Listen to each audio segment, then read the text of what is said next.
Good morning, good morning. So I'm playing around with this new class that I'm going to teach a week from tomorrow because I've hit a level in my career where I just want to do what I want to do. And so I'm not going to be put in a box anymore, and I'm not going to be told what to teach and how to teach it and all of that. I've just thrown all that out, and I'm sure we'll work it all out when people want to become practitioners. But right now, I'm just going to teach what I want to teach.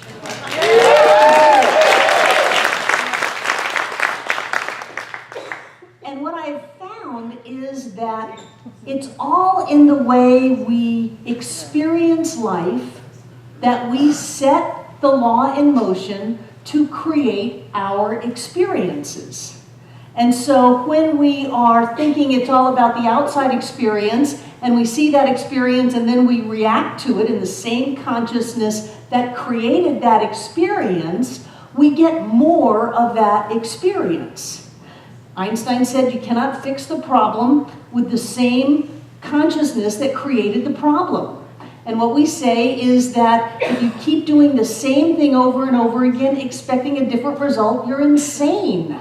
And most people live a crazy life because they don't realize that there is a change that can happen in the way we perceive it, and the way we react to it, and what we think about it, and how we feel about it. All of those come together, and if we can shift that, we can create a new experience. And it's all the way from instantaneous miracle to a lifetime of growth. Yay! And it's all about the art of the shift. How do we shift our consciousness? How do we change the way that we experience life?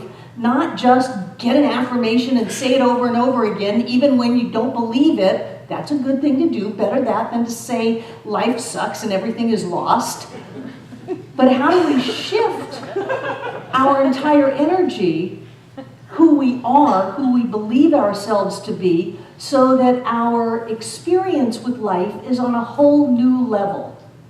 And so that's what I want to do in the class. And I want to have some really good opportunities to process things and to do things in the class. But what I noticed is that when we are practicing the art of shifting consciousness, that things shift.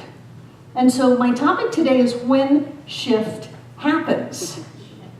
Because you know shift is going to happen. Shift happens. And sometimes you say, oh, shift. And sometimes you say, holy shift. But shift happens.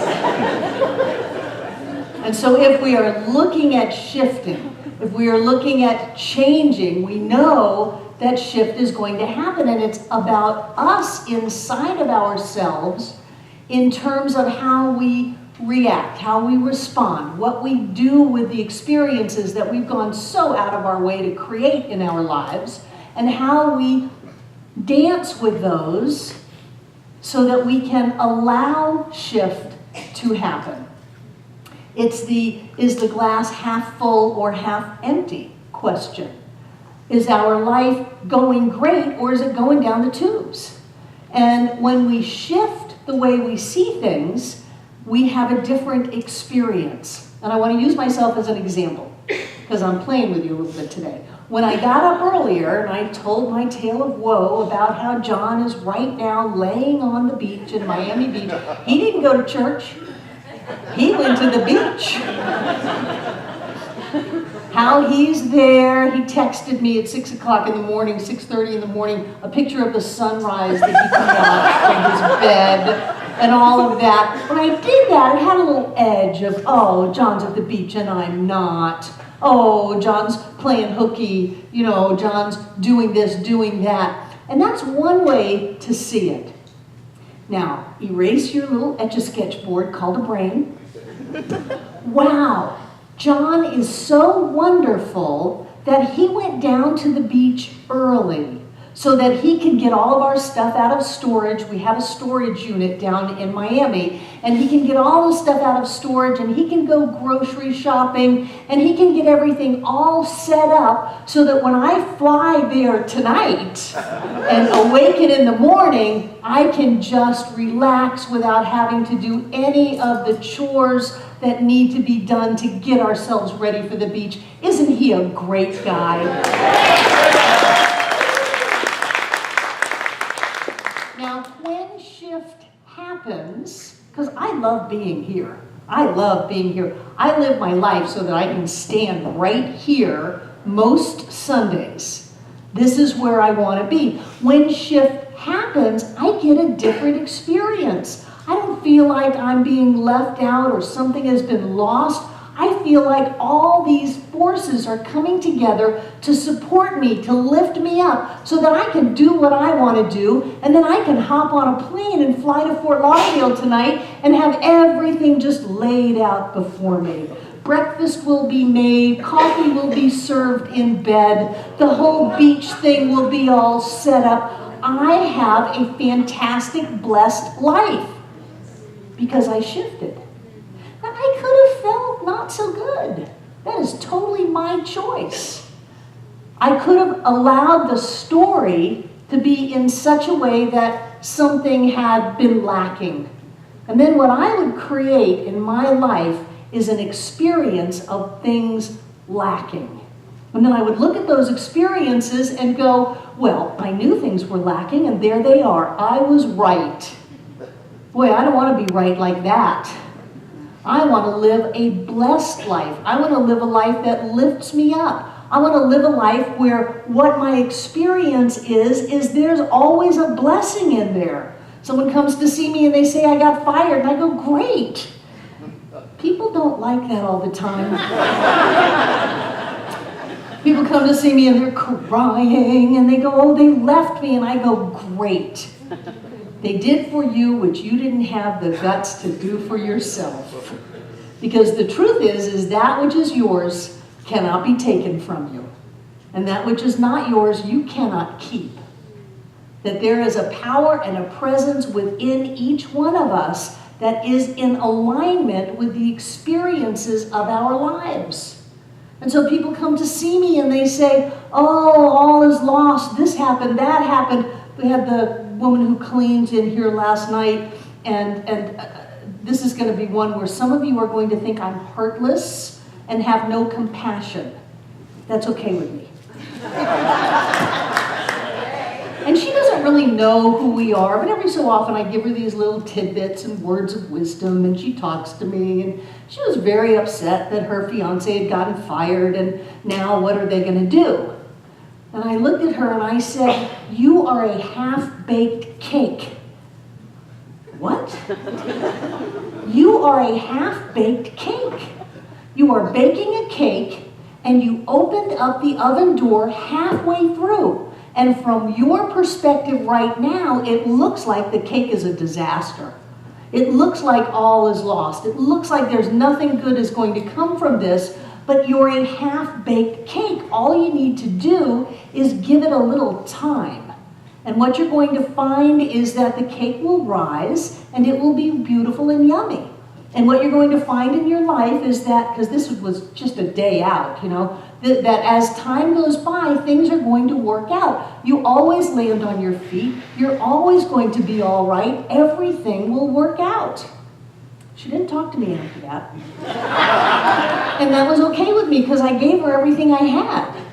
Anytime we look at our lives and we need a shift, we are a half-baked cake. We just haven't seen it. And sometimes I think we go out of our way to create scenarios that we need to shift so that we will have an experience of shifting. I have a car. Actually, my dog has a car. Honest to God, I'm going to get the tag, the personalized tag that says Bliss, because my dog has an Xterra out there that when I said I was going to get a car for my dog so that in the winter she didn't have to ride in the back of the pickup truck or in my Buick and get hair all over everything, inside of 24 hours, I have that car. So that's Bliss's car, but it's a stick shift. And what I've noticed as I'm driving that stick shift is in order to go from second gear to third gear, I have to take it out of gear. I have to completely take it out of gear. I have to let go of all things second gear to go into third gear. I have to take it out of gear. And I think that that's what we do in our lives, that when we are ready to move on to some other experience in life, we've got to let go of second gear. We've got to let go of where we are. We've got to completely move into the neutral zone, where all things are possible. I can go into third gear, I can go into fourth gear, I can go into fifth gear, I can go into first gear, I can go into reverse if I tried and was willing to listen to the noise and deal with all of the immediate stopping. But I can do that. I've let go of where I was so that I can go into something new, and then it's just my choice. And sometimes, because I hadn't driven a stick shift in a long time, I would go from third gear or second gear, and instead of going to third gear, I'd miss and I'd go to fourth gear, to fifth gear.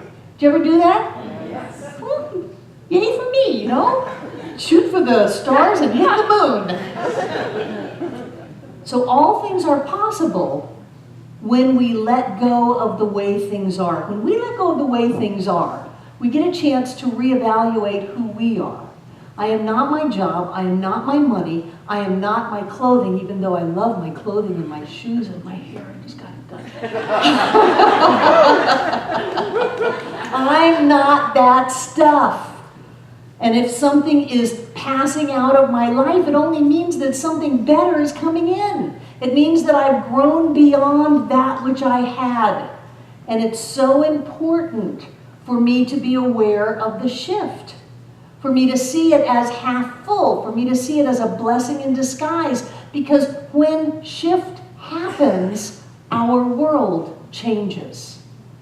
Our world changes when shift happens. So I'm going to give you a little homework because I'm going to be at the beach all week, and I will be back next Sunday with John and start class a week from Monday. So between now and a week from Monday, it is your homework to not complain about anything. And I know that we've done this for 21 days, we've done it for 28 days, we've done it for 30 days, we've done all of this not complaining thing, but if you find yourself complaining, you have to stop and not only re-say it in particular to whoever you might have been complaining to, but you have to make up this whole story about how great this is. And you may have to move into fantasy a little bit. You may have to embellish some things. That's fine. The subjective mind doesn't know any difference. So if you're talking to your friend, you don't get to wait until you go home and you're all quiet. If you're talking to your friend and you complain about the traffic, about your job, about how the coffee was cold, about anything, it's too hot, it's too cold, it's rainy, it's a drought, whatever it is, to that person, you have to stop and do it all over again. There's something about having to do it in front of someone that makes it anchor in really strong. So here we are, we're going outside, we're going to pick our apples after the celebration, and you pick one and it's got a dent in it and a little brown spot, and you go, oh, this one's rotten. Wait a minute, this is the miracle of life. Look at how when it fell, it splattered a little part of it, and then all of these enzymes took over to turn it into the natural food for all of creation. This is a miracle. That's your job for the next week. And what you'll find is that you practice shifting. You let go of the fact that anything in your life could be rotten. Everything in your life is a miracle. You let go of that and you move into awe and beauty and wonder. And when shift happens, you can say, oh, shift. You can say, holy shift. But whatever you say when shift happens, your life will change. And so it is.